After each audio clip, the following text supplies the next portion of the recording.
ഞാനിന്ന് കരുണയുടെ അവസാന മണിക്കൂർ എന്ന് പറയുന്ന ബുക്കിലെ 14-ാമത്തെ മെസ്സേജിൻ്റെ 3-ാമത്തെ പാർട്ടാണേ വായിക്കുന്നത്. ആരുടെ പിറകെ പോകണമെന്ന് അവർ തന്നെ തീരുമാനിക്കണം.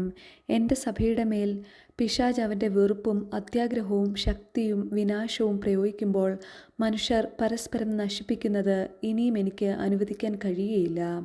കരുണയുടെ പീഡയിൽ വേദനിക്കുന്നവരെ സുഖപ്പെടുത്താൻ എന്നിലൂടെ പ്രവർത്തിക്കുന്ന എൻ്റെ പിതാവിന് മാത്രമേ സാധിക്കുകയുള്ളൂ.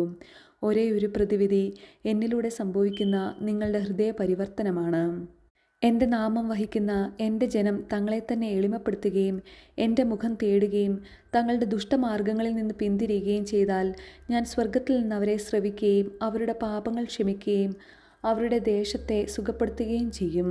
തങ്ങളുടെ പാപകരമായ മാർഗങ്ങൾ ഉപേക്ഷിക്കുന്നവർ ഉടൻ തന്നെ സൗഖ്യം പ്രാപിക്കും. അതുകൊണ്ട് നിങ്ങൾ സത്യമായും ആത്മാർത്ഥമായും നിങ്ങളുടെ എല്ലാ പാപങ്ങളെക്കുറിച്ചും അനുതപിക്കുകയും തിന്മയിൽ നിന്ന് വേർപിരിയുകയും ചെയ്യണം. എന്നെ കബളിപ്പിക്കാമെന്ന് കരുതരുത്. നിങ്ങളുടെ ആത്മാർത്ഥതയും നിങ്ങളുടെ ഹൃദയവ്യാപാരങ്ങളും ഞാൻ അറിയുന്നു. ഭൂമിയിലുള്ള എൻ്റെ പരിശുദ്ധരായ പുണ്യാത്മാക്കൾ എൻ്റെ കൽപ്പനകൾ പാലിക്കുകയും പ്രാർത്ഥിക്കുകയും എപ്പോഴും എന്നെ തേടുകയും ചെയ്യുന്നവർ തന്നെ മാത്രമേ ഒഴിവാക്കപ്പെടുകയുള്ളൂ. സന്ദേശങ്ങൾക്കും മുന്നറിയിപ്പുകൾക്കും ചെവി കൊടുക്കുന്നവരും തങ്ങളുടെ പാപകരമായ മാർഗങ്ങളിൽ നിന്ന് പിന്തിരിയുന്നവരും ഒഴിവാക്കപ്പെടും.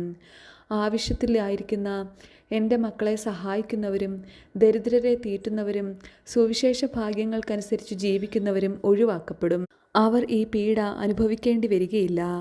മതമോ വംശമോ വിശ്വാസമോ ഞാൻ കണക്കിലെടുക്കുന്നില്ല. ഞാൻ എൻ്റെ എല്ലാ മക്കളിൽ നിന്ന് ആഗ്രഹിക്കുന്നത് അവരുടെ ഹൃദയമാണ്.